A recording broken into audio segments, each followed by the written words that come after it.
Lepo pozdravljeni, dobrodošli na Goriškem večeru, ki je pod dežnikom Združenja za vrednote slovenske osamosvojitve. Ob tej priliki vas ponovno vabim, da se včlanite v to združenje. Več kot nas bo, močnejši bomo. Nocojšnji gost je župnik iz Idrije, gospod Marko Rijavec. Pred 3 leti je bil najbolj bran avtor v Sloveniji. Njegove razlage Božje besede so bile tedensko objavljene. Sedaj pa so zbrane v knjigi z pomenljivim naslovom Špranje do svetlobe. Gospoda Markota se spominjamo časa, ko je bil kaplan v župniji Kristusa odrešenika. Vedno je znal s peresom, zato je tudi napisal predgovor v zbirko pridig gospoda Gašperja Rudolfa, Sidra Božje besede. No, sedaj pa prisluhnimo pogovoru Marka Lazarja z Markom Rijavcem. Torej, 2 Markota, bo dober večer. Poslušajmo.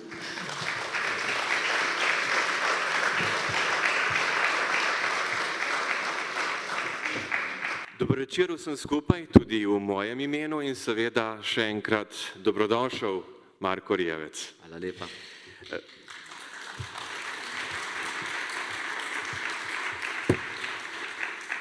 Ker se z Markom poznava že kar nekaj časa, vse od leta 2007, ko je začel tukaj službovanje v konkatedrali Kristusa odrešenika, sva se dogovorila, da se bova kar tikala, si bova na ti, da bo takole bolj sproščeno. Ja, bolj obvezno. Obvezno, ne? Ja, Marko, tukaj se je začela tvoja duhovna pot leta 2007, pa bi najprej začel vendarle s tvojim študijem v Rimu, namreč na Gregorjani, kjer si magistriral iz teologije oziroma biblične teologije. Pa za začetek, za ogrevanje, zakaj si se odločil za to smer in v bistvu, zakaj sploh gre pri tem študiju? Kakšno težko vprašanje za začetka. Odločil, vem, težko, takrat, kada sem bil zajeti v Rim, je bila ena taka zelo zanimiva situacija. V bistvu jaz sem bil duhovni asistent v dijaškem domu v Vipavi in to je bila zame tako ena taka meni na kožo pisana služba, delal z mladimi, tako se mi zdi, da sem zares užival tam in da je bilo res dobro in lepo. In potem je prišel pač en tak, kako bi rekel, en šok strani škofa, da bi rad, da grem jaz zdaj na študij. Zdaj v hecu rečeno se rekel, to pomeni, da premalo znam zdaj, da je treba iti še malo se učiti, da nisem bil zadosti v šoli. Potem me pa sam vprašal pravzaprav, kaj bi si želel študirati, če bi, ker sem mu rekel, se je pol kar odločil, da ne bomo več debatirali, da kar na študij. In pa se je rekel, ja, pol bi pa jaz nekaj svetim pismom, če se da. Predvsem zaradi tega, ker se mi zdi, da je tu najbolj ena taka stvar, ki jo duhovnik res rabi, ki mu pride prav, ne?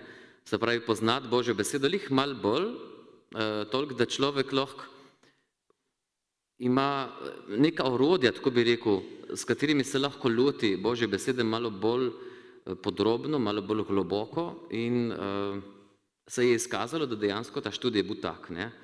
Da je prinesel mi take orodja, s katerimi zdaj lahko res malo drugače pogledam Božjo besedo, kakor sem jo pred tem, ko sem šel v Rim.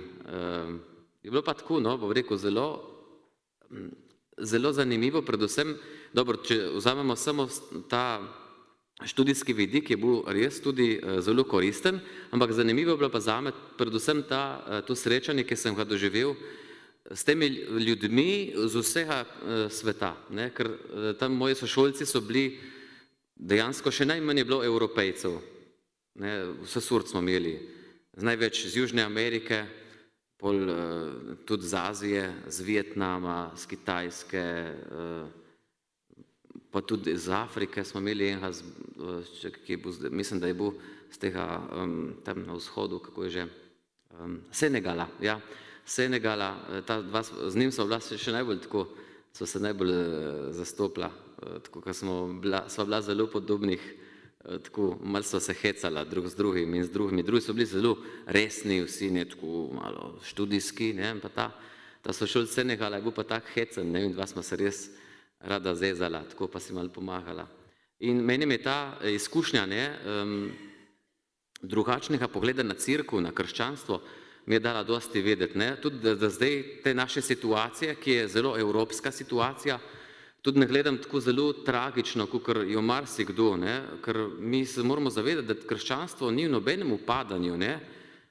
Tukaj v Evropi je v bistvu tako malo, bom rekel, hira, ne bom rekel, da umira, ampak da je tako malo bolano, drugače na vseh ostalih kontinentih je tu res ena cvetoča vera, cvetoča religija in prav tudi da tako tudi malo več veselja in poguma, da ni glih za obupati, no, da je to ena stvar, ki jo današnji svet še zmeri rad oziroma jo rabi slišati in da je to nekaj, kar pravzaprav svet rabi, ne, da ni tu nekaj, kar je neka stara, ne vem, stvar za v knjižnico, ne, za dati nekam na polico in vsako toliko malo pobrisati prah, ampak da je krščanstvo res neka živa stvar in da je to nekaj, na kar se splača še staviti, kar še potrebuje ljudi, ki bodo znali govoriti o tem, ki bodo imeli tudi pogum povedati, da je to nekaj, kar naša kultura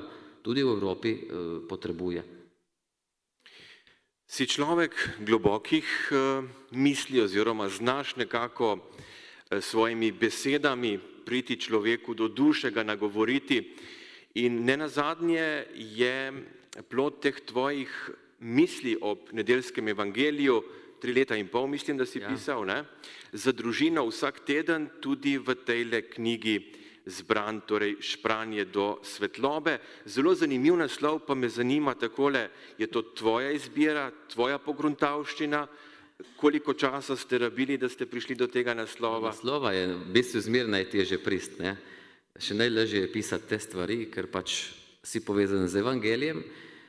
Ja, naslov nam je vzel kar nekaj časa. Tako da smo malo debatirali, sicer tako internetno debatirali, nismo se usedli tako za mizo, kako me dva z Markotom, ne, in si natočili en glas, da bi, po mojem, bi prej prišli do kakšne dobre rešitve, mogoče še do boljše, kakor je ta, ampak tako internetno pol človek, ne, malo bi tu, pa uno, pa tretje, pa nobenemu se ni zdelo nič kaj primernega. Pol slučajno, tako smo malo gruntali, da bi, kaj bi hoteli sporočiti s tem naslovom, ne, in pol smo se odločili za te Špranje do svetlobe, ker se mi zdi, da tudi zame je tu dober naslov, veste, da mi da malo ponižnosti, ne. Zato, ker človek tu piše, si dostikrat lahko predstavlja tako, da zdaj, zdaj si pa napisal razlage evangelija, ne, zdaj pa neka uradna stvar, zdaj bomo pa vedeli, kako se ta stvar dela, ne. Ne gre za to, ne. Tudi sem zelo vesel, da smo ta podnaslov, ki je v bistvu zame še boljši, ne, misli ob evangeliju, ne, spravi nekaj, kar se ti utrne, takrat, kadar bereš evangelij, ne, tako tudi jaz dojemam vse tu sem porabil tudi za svoje pridihe tam v župniji, ne, ampak jaz tako dojemam tudi moje pridihanje, ne, da je to en moj pogled pač na evangelij, ne. Meni je zelo dobro, da se pač evangelij prebere in potem sledi en moj pogled na evangelij, ker je evangelij le ena taka prva stvar, prvotna, primarna, v kateri pa lahko vsak zgradi svoje razmišljanje, ne. Zdaj, mogoče komu pomaga, da, ne vem, na te moje misli in pri Maši in tukaj v tej knjigi, da pa lahko najde kakšno nitko svojega življenja, v kateri do zdaj mogoče niti ni razmišljal, ne. Jaz sem ponavadi te razlage oziroma misli sem pisal zmeraj tako, da sem se oziral na svoje življenje, ne. Ker dostikrat mi rečejo, ma kje dobivaš ti toliko idej o teh stvari, zmeraj toliko različno, in rečem, tako je moje življenje, ne. Zelo raznoliko in skus je kaj drugega, ne. danes bi vam lahko povedal, danes je bil tak dan, ne, od jutra do noči, kar naprej se nekaj dogaja. In pol, ko srečaš toliko zgodb in se ti toliko zanimivih stvari zgodi in se ti postavi ob vsem skupaj toliko vprašanj, pol res ni težko, ne, mislim, razen če se izogibaš tega, ne, ker kakšna pač tudi niso prijetna, ne, in pol, ne, se boste videli, kakšne, če boste prebrali kakšno misel ob evangeliju, ne boste videli, da so kakšne tudi take malo grenka spoznanja, ne, o sebi in tudi o svetu, v katerem živimo. In zato je pravzaprav zame evangelij tako en tak, še zmeraj neizčrpen vir nekih razmišljanj, ne, in idej, ne nazadnje, sej, ker zmeraj ne zadne nekam v mene in me malčka zaboli, ne, in je dobro to, ne, to pravi, da, kako zobari rečejo že, da dokler zub boli, da je še živ, ne, ja, če ne, pol je že mrtev, če neč ne boli, ne. In tako je tudi z evangelijem, se mi zdi, če te malo zaboli, pol pomeni, da si še, da imaš še nekaj stika s krščanstvom, če ne pa, ne vem če. Kako nastajajo oziroma so nastajale te misli oziroma kdaj je tisti čas, ko si nekako najbolj produktiven, koliko časa si recimo porabil? Slišal sem že iz tvojih različnih predstavitev, da so te zadeve zelo različne. Zelo, zelo. Nekaj stvari si na hitro natipkal, ne? Nekaj pa se je kar vleklo. Ja, najkrajša je bila pol ure, tista je bila prav. Kaj imaš že misel, točno veš, kaj boš povedal. In pa se samo usedeš in zgrmi iz tebe, ne, prav bruhne kakšna stvar. In za kakšne se je bilo treba pomoči tudi kakšne 2-3 dni, ne, matrati.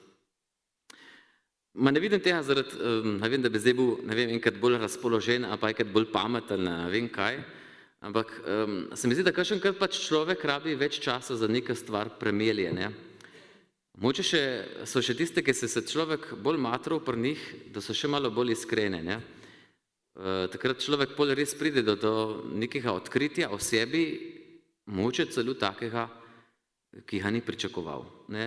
Lih zdaj, mislim, da prejšnjo nedeljo se mi je zgodilo to, sem prav, ko sem se usedel v kosilu, ko sva se tam z vikarjem pogovarjala in sem rekel, danes je pa bilo eno tako razodetje, sem rekel o sebi, sem rekel, kaj taza pa še nisem pohruntal o evangeliju. Me je prav šokiralo, dobesedno, da sem prišel do neke take ideje, recimo, ne, kako razumeti. Lahko zaupaš, recimo, Ojej. zakaj je točno šlo? Čeprav vem, da tega še ni v knjigi, oziroma bo potrebno novo knjigo za te misli. Šlo je zato, da sem odkril pri samem sebi, da ni treba, da sem popoln človek, zato da sem lahko, to je bilo, no za vse svete je bilo to, ne, da ni treba, da sem popoln človek, zato da bi jaz bil zadost dober za nebesa.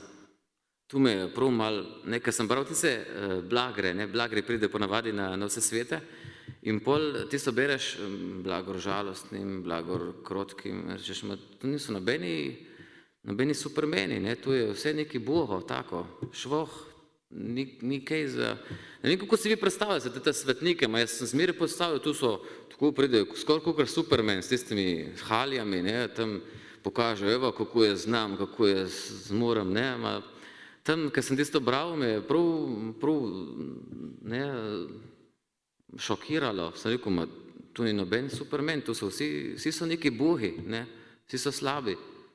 In bolj, ne, mi, ki smo, zmer tako pravim, človek, ko je na taki funkciji, ne, kakor sem jaz, recimo, župnik, te zmer ti da malo ponosa, tako pa malo ti da, ne, tako da nekaj pomeniš zdaj, ne, pol, ko ugotoviš, da v bistvu, ko bereš tiste evangelije, ne, da vidiš, da so taki bili farizeji, ne, in da vidiš, da tisti so zmer dobili kakšno klofuto od Jezusa, pol začne malo tako skrbeti, ne, in da v nebesa pol pridejo taki bolj bogi, ne tisti, ki so strašno fajn, ne, ki so napisali knjigo in tako, ne, ampak taki, ki nime kaj pokazati v bistvu, ne, ki so malo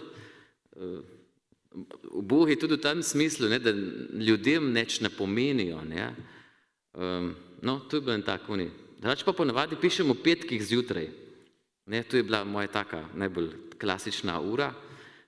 petkih zjutraj. Se bliža nedeljska pridiga ali... Jaz sem se navadil vselih, da ne pišem tega več v soboto, ne, ker ti so bile pa res že prav zadnjo minuto in je pol problem, če imaš tisti dan kakšno tako krizo, ne, in pol ne pride neč iz tebe in pol je se že mudi, ne. In najslabše, kar se mi lahko zgodi, je tudi, da potegnem eno staro pridgo, ne. Ker rečem, pač druge ni, zdaj treba vzeti eno iz arhiva, ne.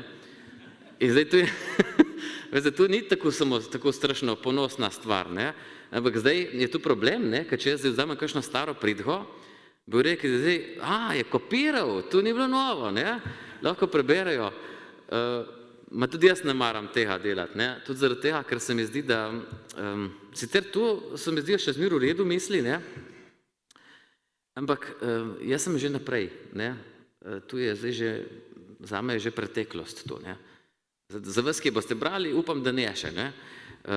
Ampak zame je pa že preteklost, ne? In jaz ne vem, čutim res zmeraj eno potrebo, da naredim na novo stvari, ne? Da se usedem in da si privoščim ta napor, da začnem še enkrat razmišljati, kaj povedati danes, ne? Ker tu so misli, ki so bile 4 leta nazaj, ne, lahko že. In 4 leta nazaj, veste, da je bila pri nas popolnoma druga situacija. Življenje je bilo popolnoma drugačno. In danes, torej ta beseda, lahko bo koga nagovorila, ne? Ampak da bi jo jaz tako povedal, da bi se še nekoga dotaknila, pa ne bi šlo. Ker sem že probal, veste, če imaš kakšno krizo, pa vzameš staro pridgo, ne? In potem prideš nekaj starega, ma ni, ne bom rekel, da ni odziva. Vse ljudje so kar zadovoljni, zdaj, da je kako ste lepo povedali, gospod, ne. Ni tistega v meni, tistega zadovoljstva, da sem povedal, kar sem želel povedati in da sem s tem povedal ne samo njim, ampak tudi sebi, ne. In tu, če smo že tukaj, ne, je že prav, da omenim to, tu sem se navadil v Gorici, pri gospodu Hašperju, ne.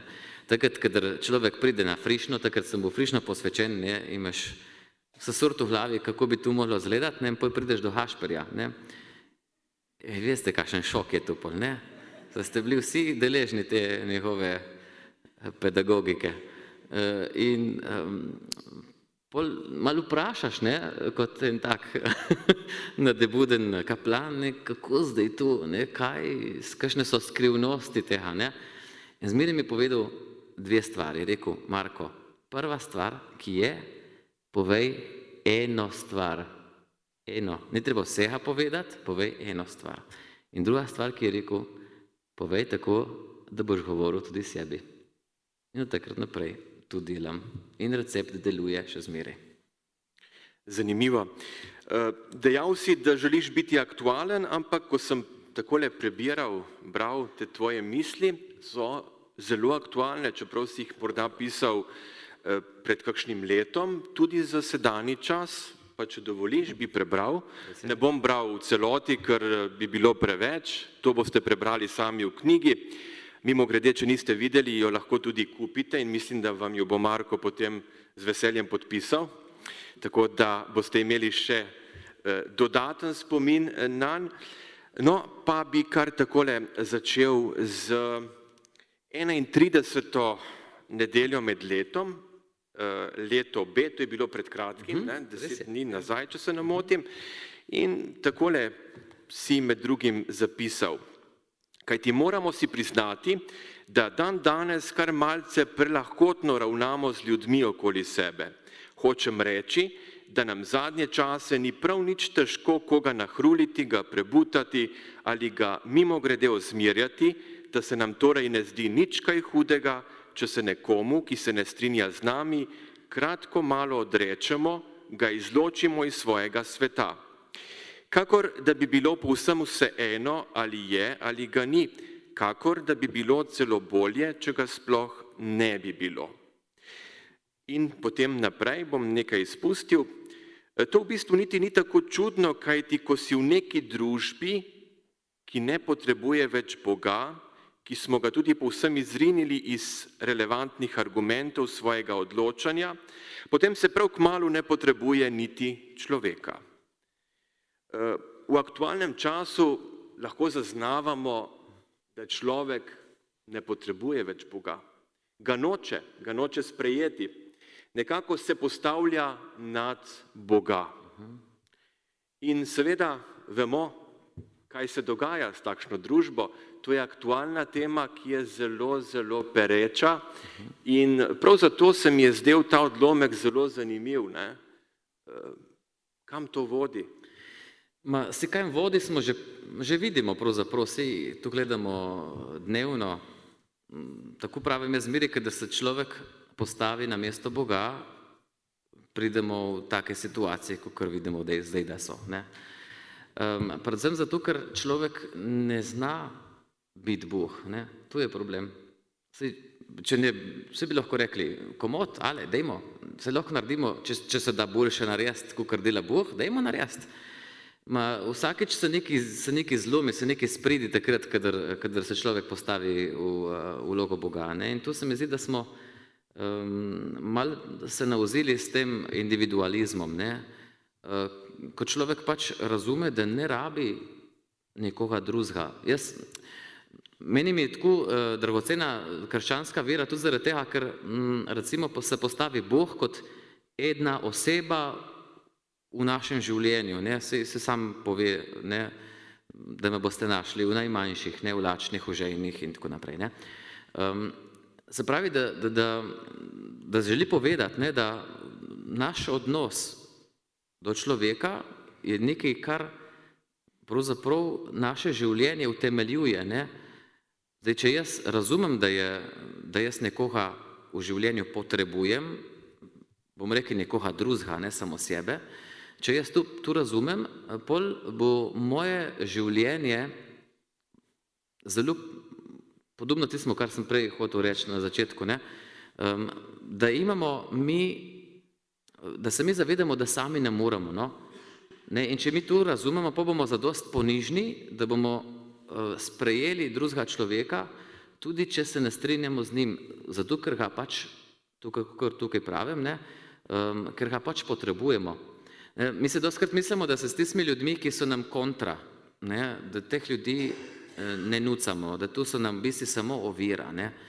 Ravno ti ljudje, če drugega ne, preverjajo naše vrednote, preverjajo to, zakaj smo se mi odločili, vzbujajo v nas eno plemenito ljubezen, ki je nismo sposobni do ljudi, s katerimi se strinjamo.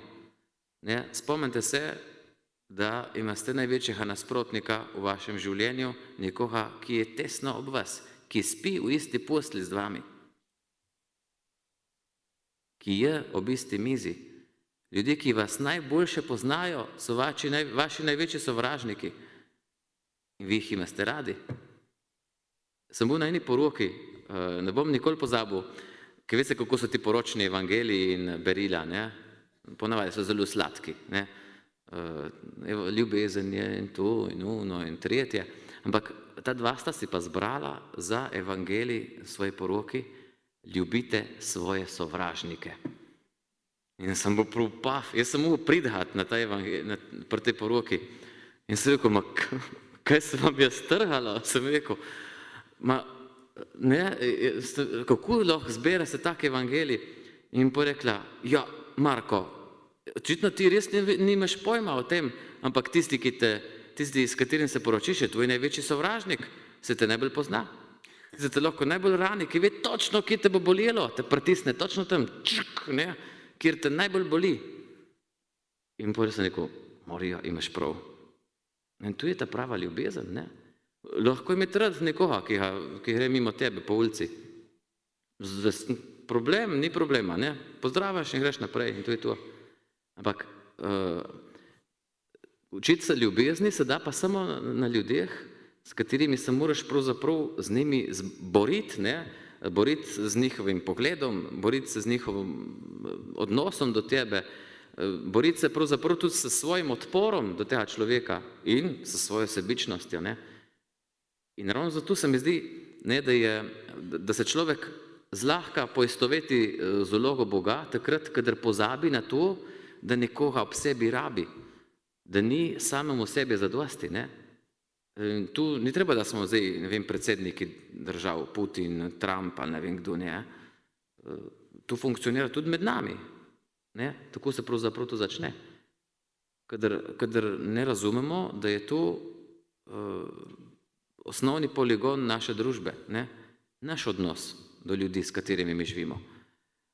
In je zelo težko nekaj spreminjati, bom rekel, če ne čutimo potrebe, da bi pri nas, pri sebi nekaj spremenili, ne? Ker je ta stvar, o kateri pišem, sem rekel, pridem tudi sebi, meni tudi, ne, se mislim, da zdaj koha šimfam, ne, najbolj moram sama sebe, zato ker, veste, kako je to, ker človek, ko si župnik, se res soočaš z marsikakšnim človekom, res, tudi s takim, ki ti gre milo rečeno na jetra, ne, res, in pač zelo zlahka, veste, kadar pozvonim, imamo na zvoncu, imamo tudi kamero, ne, in vem točno, kdo je pri vrati, ki pozvoni, ne, in zlahka se narediš, kakor da te ni doma, ne. Oni lahko zvoni in vidiš, da je, s tem se pa ne bom, ni šans, nimam cajta, mi ne da, ne. Ampak, veste, kako je tu lahko narediti, imaš kamerco, pa tiš in greš, ne.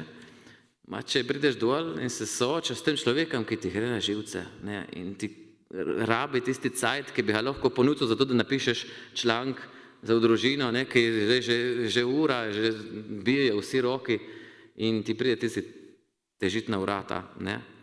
Ampak v takih mičkinih situacijah se pokaže naša odločitev, ne.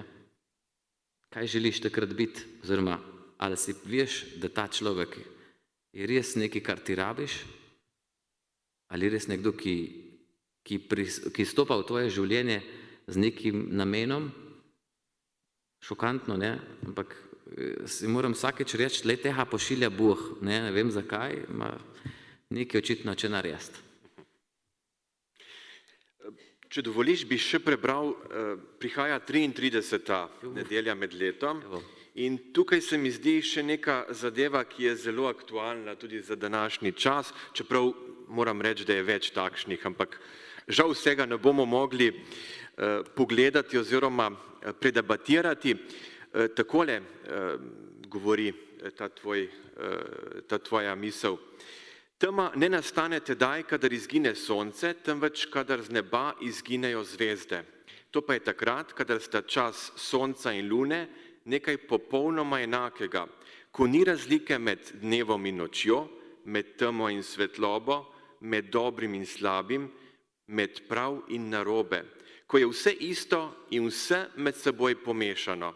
Takrat padajo zvezde z neba. Pa bom še tole prebral. Hočem reči, da je tudi tema nekaj, kar nam je ravno tako podarjeno s posebnim namenom. Kako reče prerok, slavita Gospoda svetloba in tema. V temi namreč tudi vse postane veliko bolj tako, kakršno je, resnica se pokaže v noči in tako začne v njej človek sam od sebe iskati začne, oprezati za resničnimi lučmi. Ne bom bral naprej. V bistvu v tem času 10 božjih zapovedi je nekako zgolj na papirju. Pa v bistvu 10 božjih zapovedi, to je vodilo ne le za kristjana, ampak za civiliziran svet, bi lahko dejali, ne. V enem izmed teh misli si celo zapisal, ne vem točno kdaj, da je edina zapoved, ki trenutno velja, zapoved, da se imamo lepo. Da nam je fajn, na vse ostale pa pozabljamo. Skratka, tavamo v tej temi, kaj storiti, da bo prišlo nekaj svetlobe. Dobro vprašanje. Zdaj, ali smo res v temi ali ne, to je v bistvu bolj naš pogled, ne, na stvari. Zdaj, meni se zdi, da eno svojevrstno spoznanje je že to, da človek ugotovi, da je v temi, ne. Ker meni se zdi, da poglavitna težava današnjega časa ni v tem, da ne bi vedeli, oziroma da ne bi hoteli slediti nekim vrednotam, ampak tega, da se sploh ne zavedamo, da mi tečimo v neki temi, ne, da je pravzaprav ena taka naša zaverovanost, da smo mi prav v redu, ne, če smo že, da smo prav fajn, se nam nič ne fali. In zdaj bom zelo malo predrzno rekel, če pač svoje življenje utemeljuješ na tem, da ga vrednotiš, ali imaš, koliko cun imaš v omari, pa kakšen avto imaš pred hišo in kakšna je ta hiša, pol verjetno se ti ne zdi nič narobe, ne? Lahko tudi samega sebe zelo hitro potolažiš, da v bistvu ni treba drugače živeti, ne? Zato zame tako pravzaprav prvo odkritje, ki bi ga mogli biti v današnjem svetu sposobni, je tudi, da smo v temi, ne? Si priznati to, da malo bludimo. Ker veste to, kadar človek samo sebi prizna, da je nekaj falil, to je najboljše odkritje njegovega življenja pravzaprav, ne? Takrat se v bistvu začne razpletati to, kar bi moralo iz njegovega življenja nastati, ne? Recimo temu, ali sreča, ne? Tako da, ne vem, zame je zelo, zelo veliko odkritje, če začnemo tako, ne? Ker pol, ko je nekoč človek v temi, spomnite se, ne, človek samo od sebe začne iskati, kje je zdaj kakšna svetla reč, kje je tisto, kar res ne ugasne, ne. Dokler se nam zdi, da živimo v dnevu, da je vse v redu, ne rabimo tega, tudi ne iščemo, ne. Malo navdiha, zato mi je dala naša cerkev tam v Idriji, veste, ki ima tam zraven cerkve, je en stolpiček, poleg zvonika, in tam sveti noč in dan, sveti večna luč, ne, je bila postavljena za rudarje, ki so bili tam pokopani okoli. In je takrat, enkrat, ko sem tu opazil, ne, tako podnevi, ki res težko vidiš, da sploh kaj sveti, sem rekel, podnevi in noben ne vidite luči, ma kadar je tema, jo pa vidi vsak, ne. In to je tisto, zaradi česar se mi zdi, da je dragocenost kristjanov danes v tem svetu še toliko bolj pomembna. Ne, bom rekel kristjanov, ljudi, ki verjamajo v neke večne vrednote in skušajo po njih živeti. Skušajo, bom rekel, ne, zato ker pač nismo zdaj Jezus, mi smo njegovi sledilci, ampak kako poskušamo, mogoče komu od ljudi, ki živijo z nami, če drugega ne, malo ustvarimo en dvom v ta dan, da rečem, ne, v to, da ni nič narobe. Ne, in mogoče je danes res en tak čas, ko bomo, mogoče prihaja prav tudi tak čas, ne, ko bomo morali, mogoče tudi za ceno svojega življenja, prepričan sem pa že, to se že dogaja, ne, za ceno tudi kakšnih položajev, za ceno kakšnih dobrih mnenj v javnosti, že dati besedo za stvari, s katerimi se ne strinjamo, ne. Zdaj, mogoče boste rekli, da zdaj pozivam s kakšnemu močeništvu, ma sploh ne, ne, govorim samo o tem, da je prišel čas, se mi zdi, v katerem smo mi res poklicani, da živimo po evangeliju, ne, ker če hočemo ali pa se nočemo priznati, naš svet je žejen tega, kriči po tem. Preprosto zaradi tega, ker vidimo, kako prihaja ta svet, v katerem živimo, samemu sebi v kontroverznost. Ne vidi, da zagovarja stvari, ki ne funkcionirajo, ne. Nam se stvari sesuvajo dnevno, glejte novice, glejte dnevne dogodke. Ljudje govorijo laži, ki jim sami verjamejo, ne. Govorimo laži, ki jim sami verjamemo, ne. In priznati si to je danes res težka stvar. Nekaj takrat, ko enkrat priznaš, da si lažeš in da lažeš drugim, takrat pravzaprav se začne v tebi, ne, se prebije ena špranica svetlobe, ne, ki pomaga pol, da človek začne iskati in začne hoteti živeti drugače. In to je tisto, kar danes, po moje, res nucamo, da bomo mi prišli pol do spet do teh zvest, vrednot, zemljevidov, kamor želimo priti in kako želimo živeti. No, se ravno to, ne le v Sloveniji, v Evropi nasploh, če pogledamo 10 božjih zapovedi, jih v bistvu skoraj da ne upoštevajo več oziroma laž je postala že skoraj nekaj normalnega. Kot si sam zapisal v tem sestavku, v temi ne veš, kaj je prav, ali levo ali desno, v temi ne vidiš tega in kar naenkrat začutiš, da ti nekdo želi dopovedati, da je tudi laž nekaj normalnega, da je kraja nekaj normalnega in mislim, da živimo v takšnem svetu. To je tisti problem, ki ga zdaj le čutimo. Danes se lih vračam, zdaj ko sem šel proti Novi Gorici, sem se vračal z pogreba ene žene, ki je bila stara 94 let. Tu ženo sem jaz, že ko sem bil kaplan v Idriji predtem, se pravi, tu je bilo 2009, 10, sem že takrat obiskoval, ki je bila preslaba, da bi lahko hodila k maši. In do zdaj, do letos, letos je pač umrla. No in vsakokrat, ko sem prišel k tej ženi, in to so povedali tudi zdaj na njenem pogrebu, so rekli, to je bila žena zdrave pameti. Ne? In zmeraj znova mi je rekla, veste, kakšno tako stvar, ki mi je dala misliti. Ne? Zdaj že cet nazaj, kar je bilo, ker na koncu je šla tudi v dom, ker je bila res slaba, tako da zdaj ne me vprašati, kaj mi je govorila, ampak veste, vsakoč, ko sem šel, sem tako mal, ne, žena ima prav, ne, take stvari, bi rekel, popolnoma neizobražena ženska, ne vem, če niti osnovno šolo, če imela narejeno do konca, ne, ampak tu mogoče je točno tu, ne, tu so bili ljudje, ki niso bili formalno izobraženi, ne, ampak so bili izobraženi življenjem, ne, ker jaz sem, eno stvar sem pa popolnoma prepričan, ne, sicer teh 10 zapovedi, o katerih govoriva, tudi če, bom rekel, jih ne bi noben napisal v svetopismo ali v kakršnokoli drugo knjigo, ma ljudje bi sami prišli do tega. Ker to so stvari, ki nas jih uči življenje. Saj vidimo sami, da če človek ne spoštuje svojih staršev, da njegova prihodnost je gnila, ne?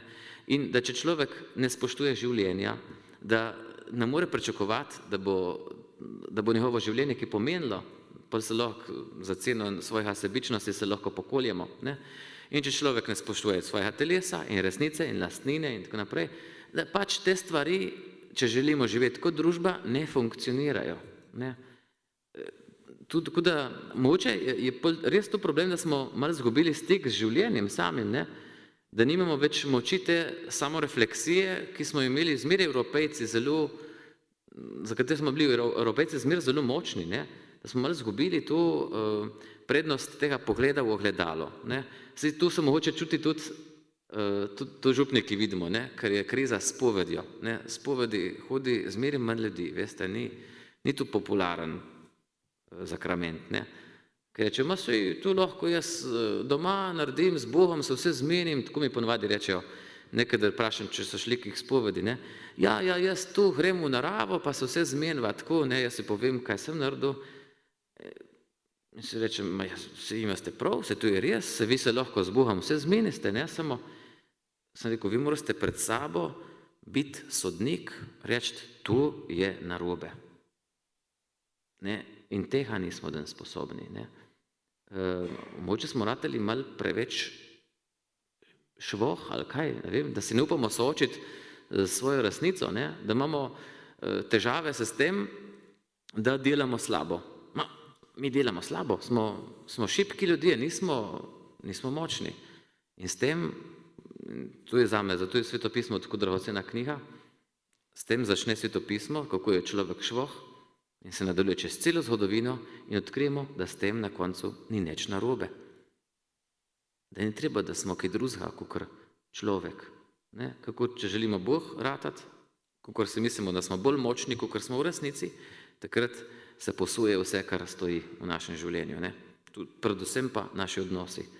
Ne? Tako da, ne vem, mogoče ta stik z življenjem s samim sabo, mogoče to tisto, kar bi morali na novo odkriti ali pa ovrednotiti, da bi lahko rekli, evo, zdaj bomo pa začeli malo drugače. Saj razumem, ne, po drugi strani, če gledamo, mi imamo take vzornike, ne, ljudeh, ki si želijo biti pomembni in veste, da če človek prizna svojo šibkost, je malo težko, da pol si drugim ideal, ne, oziroma idol, ali ne vem kaj še, ne, da si zvezda internetnih omrežij, ne, da si človek, ki mu ploskali kot predsedniku, ne vem komu, ne, občudovanja vreden. Knjiga Špranje do svetlobe je zadnja, ampak si bil že kar zelo uspešen na tem področju. Tako si poleg te knjige recimo napisal knjigo Veselite se v Gospodu, razlaga pisma Filipijanom, Camino, pot, ki se začne na koncu, pa biblični motivi v poeziji Simona Gregorčiča, prav tako tudi pesniški zbirki Dimenzije Maja in Polna dlan zvezd. Caminu smo lahko prisluhnili tudi pri Šmarnicah pred leti. Pa te bom takole vprašal, vem, da je bila to tvoja želja prehoditi Camino že od zdavnaj, 2017. leta, ne? Mislim, da si se odpravil na to pot. Kaj ti je v bistvu ta pot dala? Kot sem prebral, si šel na pot zato, da bi dobil neke odgovore na določena vprašanja, ampak na koncu si dobil dodatna vprašanja. In nič odgovorov. Ja. Nič odgovorov. Predvsem to. Jaz rečem tudi tako, da zame to je bila ena res, kaj še reče, tako res nepozabna izkušnja, to je bila res nepozabna izkušnja. Tako življenjskega pomena, no, za mene. Meni se zdi, da mi je dala toliko naukov za življenje, kakor nobena druga stvar, ne. In tu zgolj in samo s tem, ko sem hodil in sem zvečer napisal kakšno besedico, ne, da sem malo premislil, kaj se mi je dogajalo. Mislim, take zelo življenjske stvari, nekih, mogoče zaradi tega, ker drugače nimamo cajta, jih ne spoznamo. Drugače, to so vse stvari, ki se dogajajo nam v življenju. Ne? Recimo, ena taka najbolj banalna stvar, ki se mi je zgodila tam, ne? Ko hodiš, je res najbolj pričakovana stvar, da te začne boleti noga. Je res, no, normalno, ne? Ampak kaj ponavadi mi naredimo, kadar nas kaj začne boleti? Vzamemo 3 aspirine, jih požremo in gremo naprej. Ne? Ker zdaj pač ni cajta se ustaviti, ker je treba vse to narediti, ker če ne bo brez mene, ne bo cirkus stala po konci in ne bo šlo, ne vem, vse se bo posulo in tako naprej. Ne? Mene tam sem se navadil, da če te boli noga, Marko, se moraš pač ustaviti. Zdaj boste rekli, tu si vemo, točno to, tu si vemo, noben tega ne dela. Ne? In to je tisto, kar me je meni naučilo. Da pač takrat druge ni bilo, ne, zato ker če bi se ne ustavil, ker sem videl zgodbe drugih ljudi, ki se niso ustavili, ne, sem videl, kaj bi se mi zgodilo. Ena tam žena, ki je hodila tam z nami, imela, jaz nisem še videl kaj tazga, nogo pod plat, puhen žuljev, cel pod plat je bil in sam žulj. Sem imel takrat pol litra šnopca s sabo, ki mi je dal brat, hvala še enkrat, že za takrat, za napot, in smo pol tisto razkožavali s tistim šnopcem, ma ni šlo, ne. A pa en Italijan tam z Milana je govoril, ja, sem šel 2 dni malo bolj hitro, pa me zdaj malo špika to v kolenu, ne. Rekel, to me že nekaj zateguje, pa ni fajn, ne. In pol te hitro strezi ta stvar, ne. Naše življenje je tako narejeno, ne, da nam daje neke sporočila, ne. Dobro, zdaj lahko o vseh teh stvarih, ki sem jih tam spoznaval, lahko govorim cel večer, ne. Boste rekli, da dosti nas bolijo, ne, že ta zadnje, ne moramo več sedeti. Ampak zato je taka, mogoče tih zaradi tega, je zmer več ljudi, zdaj berem, sem bral letos malo statistiko, se spet veča zelo, ne, obisk Camina tam v Španiji. In očitno je tu nekaj, kar ljudem je začelo dajati mogoče res ta stik najprej s svojim telesom, ki je zame prvi evangelij. Ne? Tam nam Bog najbolj sporoča, kaj je treba narediti, ne? Ta prva stvar. Da pol mogoče začnejo čutiti tudi malo svoje življenje. Ker tam je res ogromno ljudi z vso sort različnimi izkušnjami. Ne? Tam se malo pogovarjaš, zveš, da en človek je šel na pot, zato ker njihov ata umrl, ne, in bi rad premislil, kaj se je zgodilo. Druga je premišljevala, ali je ta zakon s tem človekom, s katerim se je poročila, ali je to tu ali ni. eden se lih ločil, pa je šel. Ne, puno takih zgodb, ne, ljudi, ki so doživeli en prelom v življenju, ne, in so očitno rabili eno resetiranje, ne. Ma tu ni nič drugega, kakor samo to, da spet pridemo v stik, ne, s življenjem takim, kakor nam ga Bog daje. In da poskušamo razumeti, zakaj je tako, kaj nam želi povedati, ne, in da je tako z razlogom. Ne. Si tudi pesniška duša, kot smo že povedali, in si nekako tako ali drugače povezan z Goriškim slavčkom, Simonom Gregorčičem. Mimogrede, letos je minilo 180 let od njegovega rojstva. Oba sta duhovnika, oba pesnika. Tvoja mama, ki je danes tukaj, mislim, da smo jo prejle pozdravili z nami, pa prihaja iz Drežnice, torej nedaleč od Vrstnega, kjer je bil rojen Goriški slavček. In leta 2006 je tudi bila ob 100. obletnici njegove smrti izdana knjiga, ki ima naslov Biblični motivi poeziji Simona Gregorčiča, in to je v bistvu tvoje diplomsko delo na Teološki fakulteti. Nam lahko kaj več o tem poveš? Ja, mislim, sej že sam naslov govori, da sem se malo ukvarjal z motivi iz Svetega pisma, ki jih je uporabljal Simon Gregorčič, in tu iz enega samega razloga, predvsem zato, ker sem hotel, to je ena taka moja uporna narava, ne, jaz sem zmeraj malo provokator. Vsej tisti, ki ste imeli kakšen župnijski stik z mano, boste vedeli to, ne. Hotel sem malo zatresti te stereotipe o Gregorčiču. Predvsem o tem, no, tako zmeraj je malo bo predstavljen kot nekdo, ki je zelo trpel kot duhovnik, ne, da je bo zdaj zatiran, ali ne vem, tako, zmeraj je tak, ne, da se človek reče, ma kaj, zakaj je to delal, zakaj se matral s tem, ne.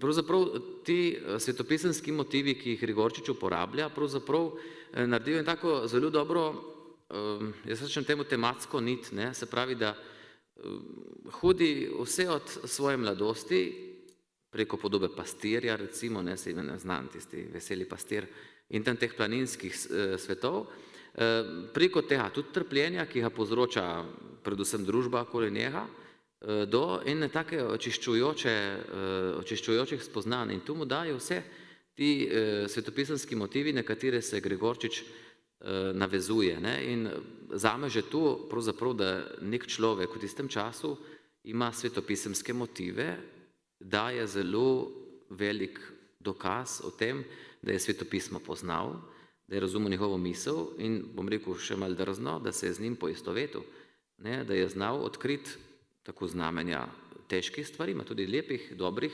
odrešilnih stvari v svojem poklicu in v svojem krščanstvu.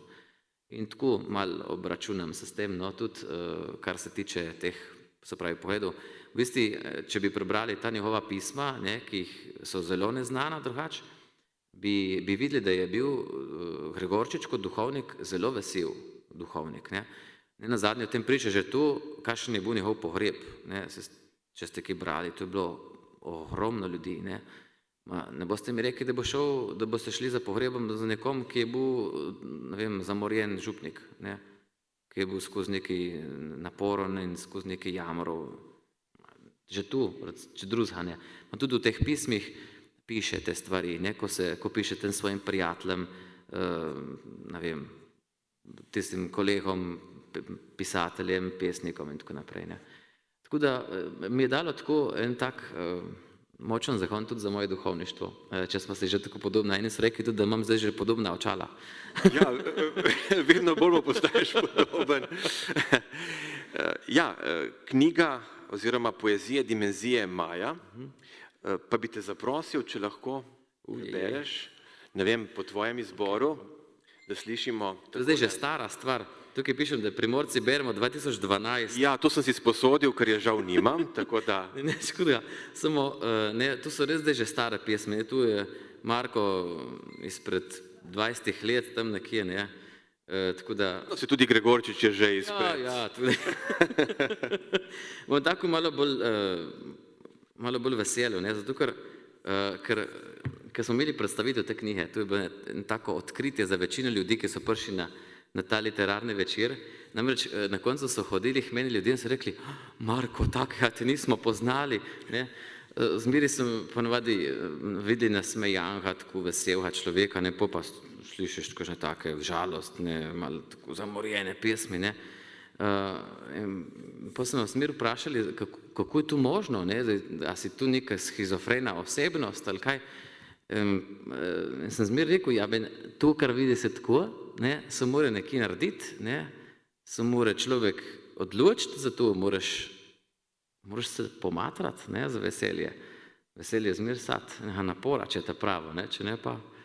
No, ali tako, da zdaj imamo eno tako veliko nočno bolj, ne. Le spomni se, kaj vse trpiš, kaj vse srca ti lušči križ. In spomni se, sred te resnice te Bog poljubil je na lice. In spomni se, vse od takrat je smrt priložnost za pomlad. Tako da ni vse tako črno, ne? Ampak da se najde v teh... Mogoče še eno, če... A kakšne bolj žalostno, ali kaj? Ne vem, po tvoji izbiri... Pa ste videli, kako se take, ne? Ja, evo, ena taka bolj žalostna. Tot mimo po poti je šel nekdo zjutraj in pustil stopinjo in na njo sneži. Med mano in tabo je pot, ena sama, vse daljša, vse tanjša in na njo sneži. Zanimivo. Hvala.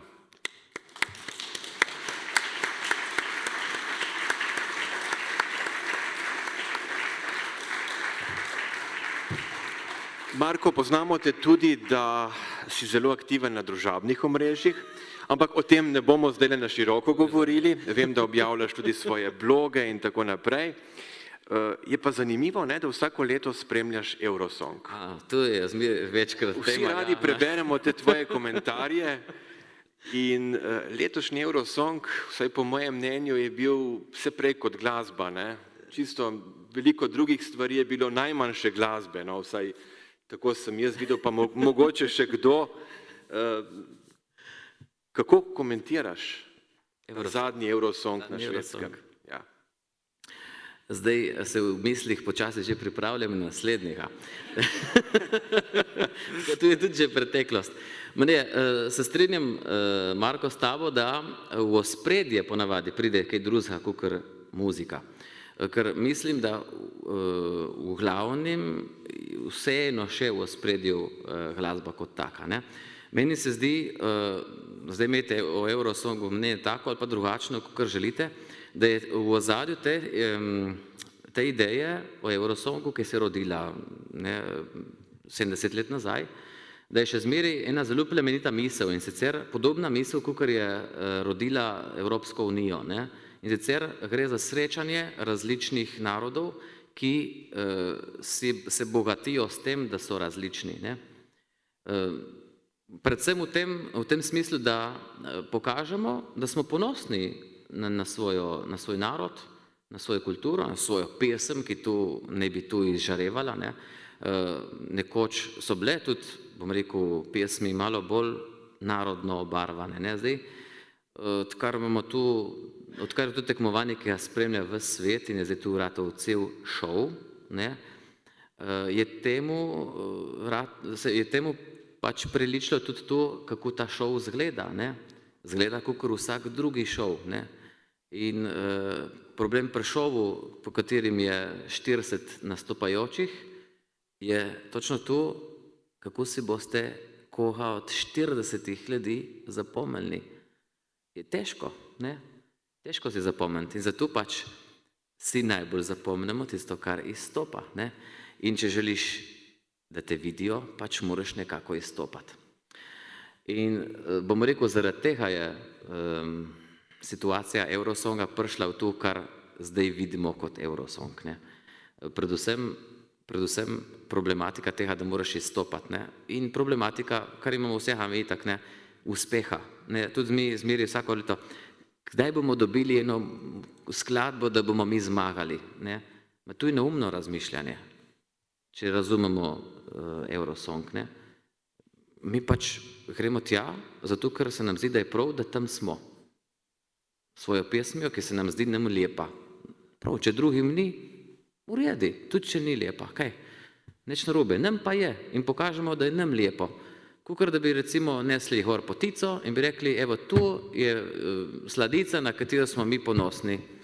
In tudi, če boste vsi rekli, za neč, jaz orehov, ima cvibo, ne maramo, ne vem kaj, ne?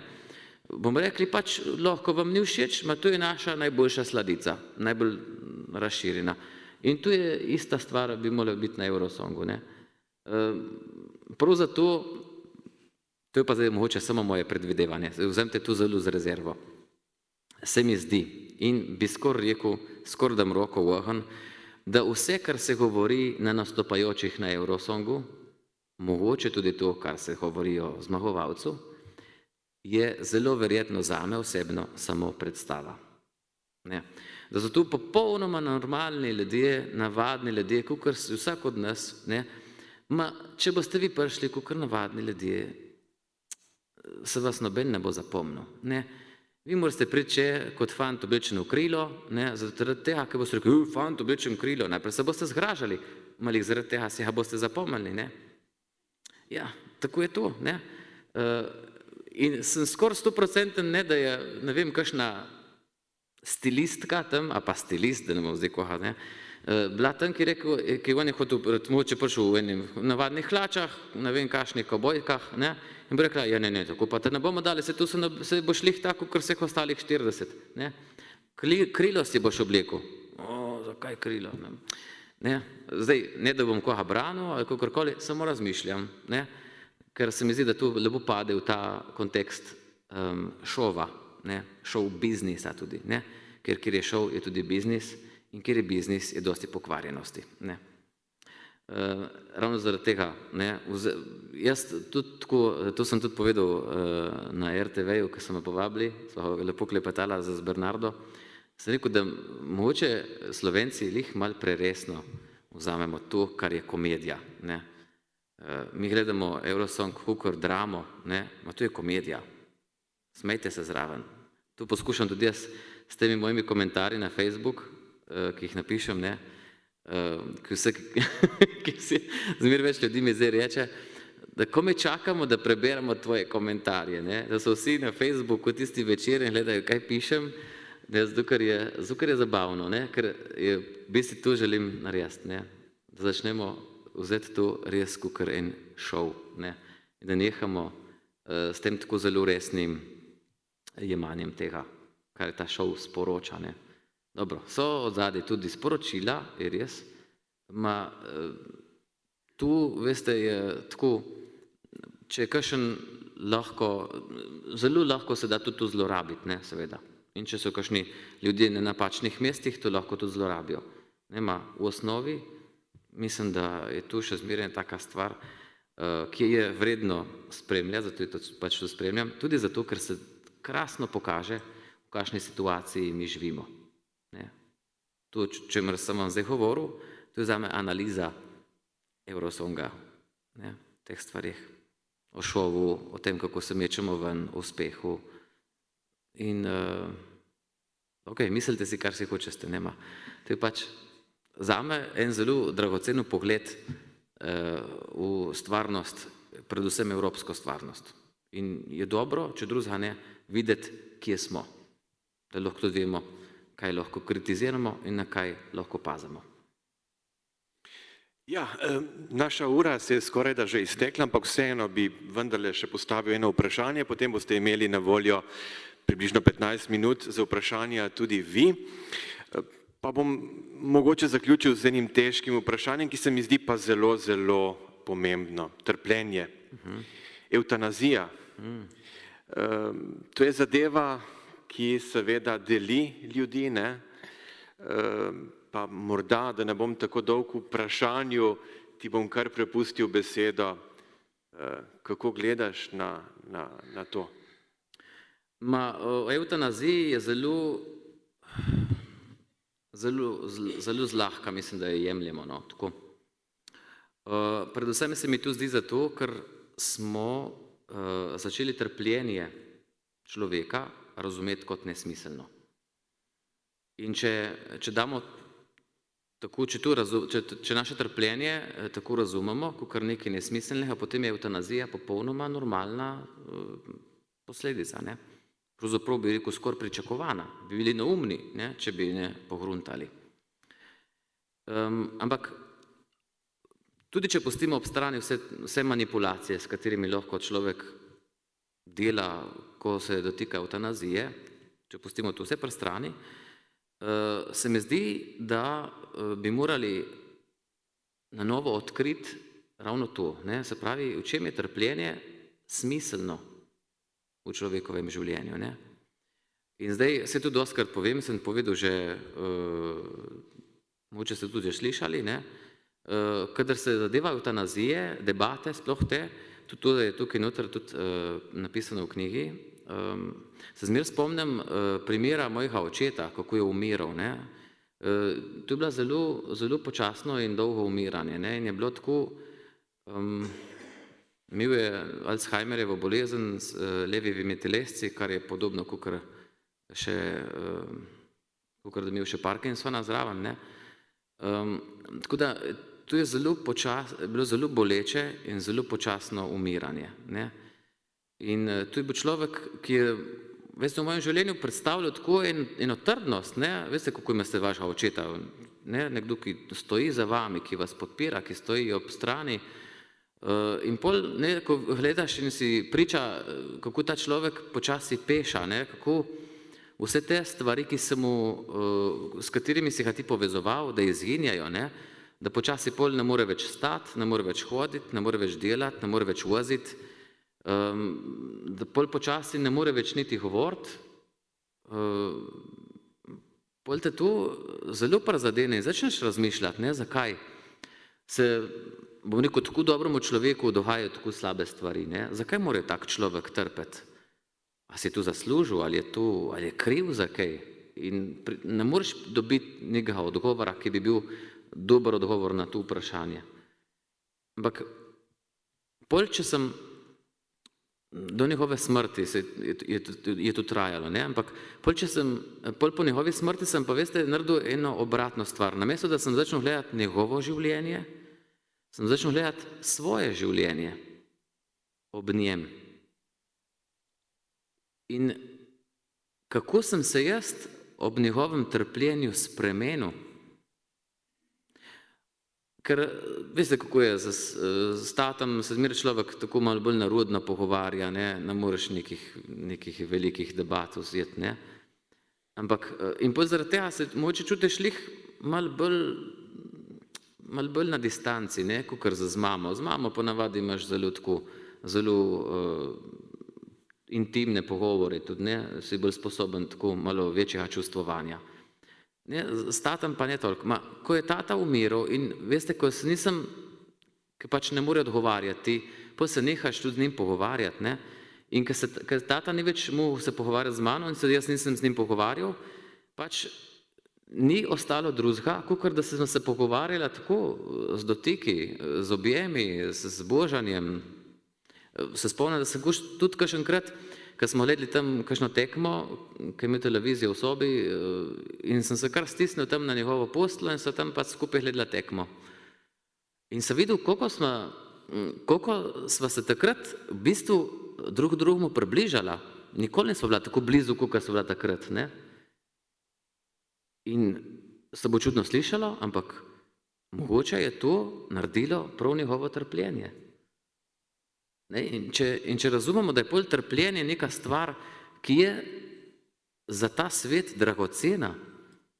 Spomnimo se recimo tudi primere Janeza Pavla II., kako je umiral, ne? Koliko ljudi je molilo takrat, koliko ljudi je bilo zbrano tam pred njegovim oknom, a pa ne vem, spomnim se, kadar sem bil na pogrebu od ene punčke, ki je živela 26 dni, niti en mesec, ne? Koliko ljudi je molilo takrat, samo zaradi te punčke, ki je imela za umret. Ne mi reči, da trpljenje nima nobenega smisla. In če mi to razumemo, samo to, da je trpljenje spreminja ljudi, ma ne na slabo, na dobro. Pol na evtanazijo ne pomisliš, sploh. In sploh ni treba nobene debate, ali je tu zdaj ali je dobro, da ta človek umre, ali se nam smili, ali ne, ker vemo, tu njegovo trpljenje nekaj ustvarja, nekaj dela, nekaj spreminja, nekaj rojeva. In če se tu zgodi, bomo razumeli tudi, se mi zdi, dragocenost človekovega življenja od samega začetka do samega konca. Tako, kakor je. Pa ne bo tu dolgo 28 dni ali pa 94 let. Enako vredno, enako pomembno, tako takrat, kadar se smeje z nami, tudi takrat, kadar debatiramo, kadar imamo žur in takrat, kadar leži na postli in ne more več nič reči. Enako dragoceno. Mogoče še bolj.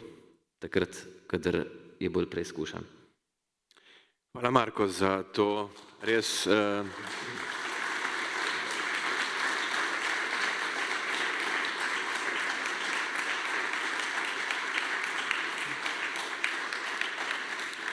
ker si nam zaupal tvojo izkušnjo. Zdajle bi jaz dal vendarle besedo še našim današnjim obiskovalcem, če ima kdo kakšno vprašanje, naj kar postavi vprašanje današnjemu gostu. Je kdo? Lahko sicer tudi nadaljujemo še tukaj, ali smo že prekoračili. Jaz bi vprašala, zdaj po tem zadnjem vprašanju evtanazije bolj tako resno vprašanje in to, eno bolj podobno Eurosongu. Najbrž ste gledali uvod prvi dan olimpijskih iger.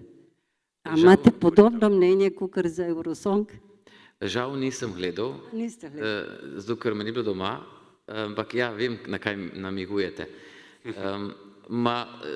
Mislim, da gre za podobno stvar za ustvarjanje pozornosti. No? Ker ne nazadnje, glede na to, da je šport sam po sebi in olimpijske igre ima zelo plemenita sporočila, tudi če ne zmagaš, važno, da sodeluješ in tako naprej. Ja, dobro. Bomo rekli tako, je odziv ena reakcija naše evropske kulture na to, na ta mogoče plemenita sporočila. Ker dostikrat se mi zdi, da se Evropejci, zdaj sploh v zadnjem cajtu, tako pod enim vtisom liberalizma, se malo sramujemo tega, kar so te naše zelo stare vrednote. Med te spadajo tudi te, ki so v športu zelo prisotne. In mislim, mogoče to bo en tak malo sramežljiv odziv na to, kako mi sprejemamo te stvari, ki se nam zdaj dogajajo, ki se nam dane. Mogoče podobno kakor takrat, veste, kadar ste vi najstniki in pride vaša mama ali pa vaš tata tam na kakšno valeto in tako in pol vas je strašno sram, da zdaj so tu vaš tata pa vaša mama. In ker ste bili strašno ponosni na njih, zdaj vas je sram in pol naredi se vse samo zato, da bi prekrili to, da bi jih ne gledali vaših staršev, vse drugo lahko gledajo in pa se mahar, zato tudi punce takrat oblačijo zelo izzivalno in tako naprej. Ne vem. Če smem samo nekaj še vprašati, v bistvu marsikdo je razumel kot norčevanje iz krščanstva določene dele te otvoritve in prav to je nekako kar precej razburilo določeno javnost.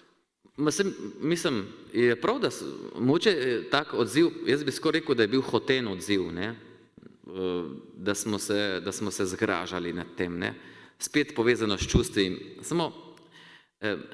Samo tu pomislite in še enkrat rečete, kako bi se odzvali. Vsaka stvar, ki hoče vplivati oziroma vzbuditi en čusten odziv od nas, ta stvar gotovo nima dobrega namena. Vas želi izkoristiti. Spomnite se recimo, kako delujejo reklame. A ste videli že kdaj kakšno žalostno gospodinjo se s praškom v roki tam?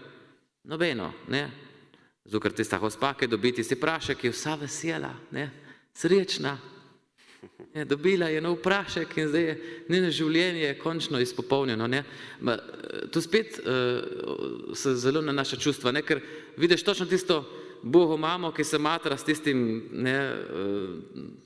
majico svojega dojenčka, ki je posrana, ne, in pol, ko vidi tisto reklamo, reče, kako lepo, ne.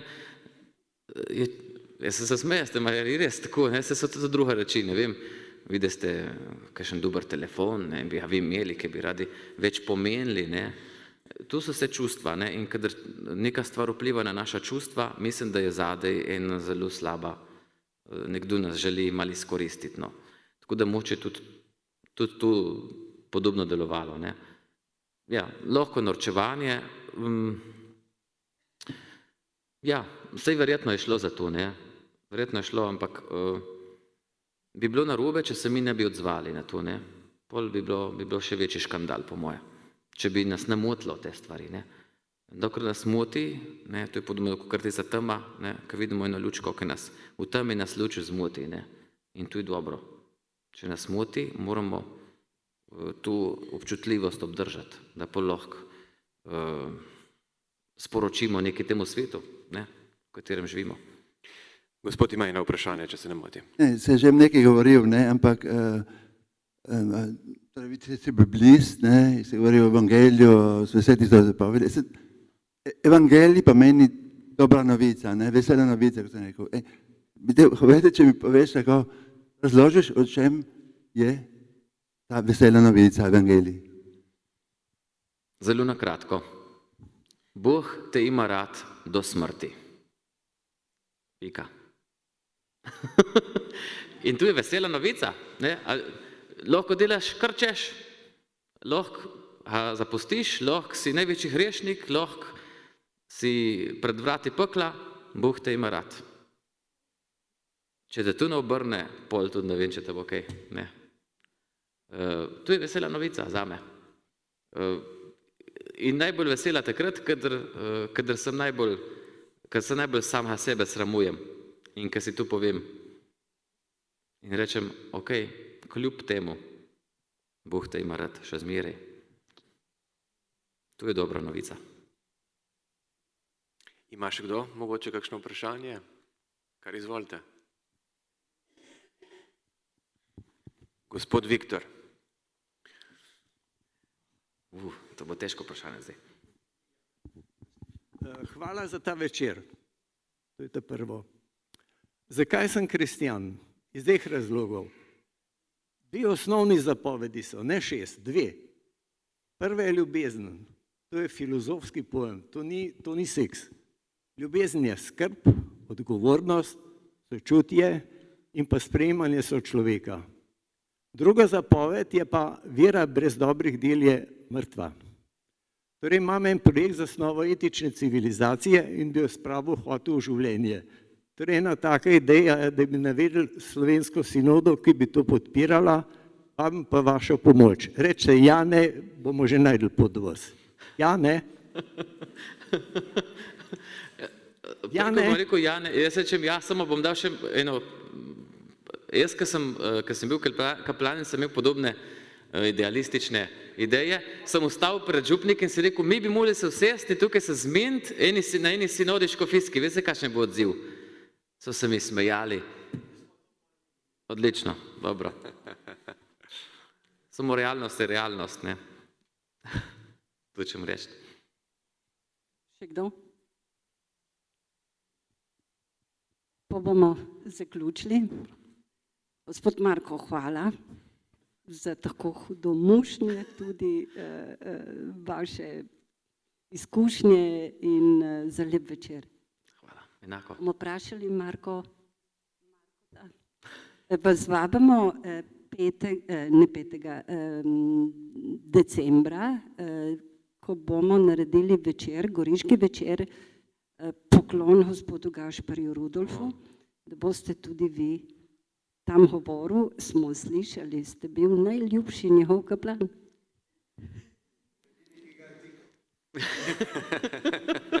Je dovolj. A edini sem, ki se ga tikal. Veste že, kdaj bo ta večer? 12. 11. 11. Pa mislim, da bo šlo. Bo šlo. Ja, mislim, da bo šlo. Bomo Z veseljem pridem. Super. Vsaka čast. Super. Lepo.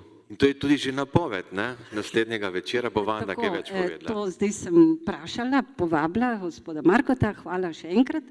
Sedaj pa napoved naslednjega večera, 5. december, in bo prišel Vasko Simoniti. Pole povabljeni. Miklavža. In zdaj pa ste vabljeni še malo se podružiti, le z nami si bomo še kaj povedali. Hvala še enkrat gostu in vsem vam, ki ste prišli nocoj. Hvala. Hvala. Zelo, super.